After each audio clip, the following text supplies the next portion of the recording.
Hi, I'm going to read the story Snow Friends. Little Bear woke early from his deep winter sleep. As he yawned and stretched, he looked out of the bear cave and gasped. The world was covered with a thick white blanket, sparkling in the sunshine. Oh, he cried, snow! And he raced out to play. Little Bear went rolling and skidding down the hillside, racing faster and faster. He rushed through the trees, shaking the branches to make tiny white snowstorms. He stomped and stamped in the crunchy snow, making trails of footprints that circled and twirled. Little Bear climbed up a hill and gazed out at the whiteness. The mountains and forest were still and silent. He looked around for someone to play with, but he couldn't see anyone anywhere. "Hello!" he cried. "Hello!" came back his echo. But no one else replied. Little Bear was all alone. "Oh dear," he sighed. "If only I had someone to play with." And he fell with a plop into a big snowdrift. But then Little Bear had an idea. He began to make a snowball bigger and bigger. If I make a really big snowball, he thought, I could build a snowman and then I would have someone to play with. So he rolled and rolled a shiny round snowman body until it was nearly as big as he was. Little Bear was so busy with his snowball that he didn't see Otter swimming across the lake. "Hello!" cried Otter, racing up. "What are you doing?" "I'm making a snowman, the best snowman ever," replied Little Bear. "Wow," said Otter. "That sounds like fun. Can I help?" "That would be great," said Little Bear. So they pushed and they puffed until they couldn't roll the snowball any further.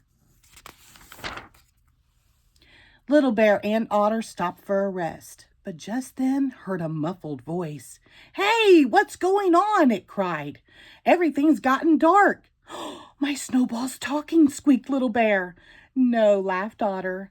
"The noise is underneath. Quick!" And together they pushed as hard as they could until the big snowball creaked away to one side. A rabbit popped up from his burrow. "Who turned off the light?" he said crossly. "Sorry," said Little Bear. "We're building the best snowman ever." "And it got stuck on top of your burrow," giggled Otter.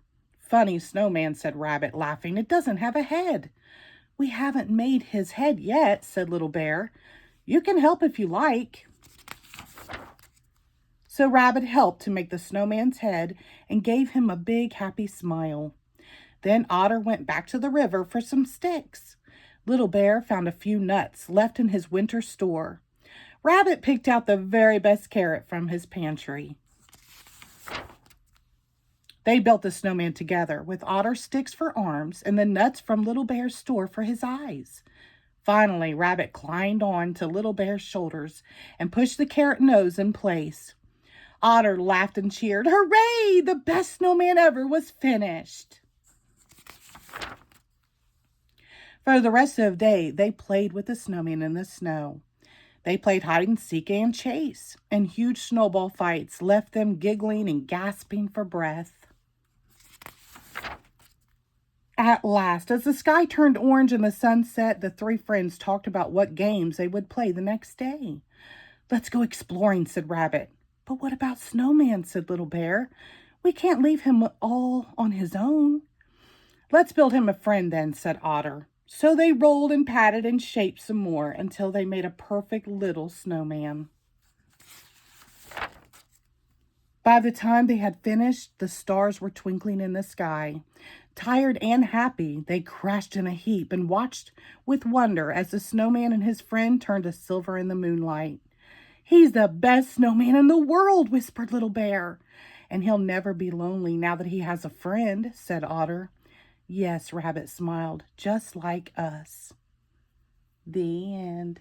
Thank you.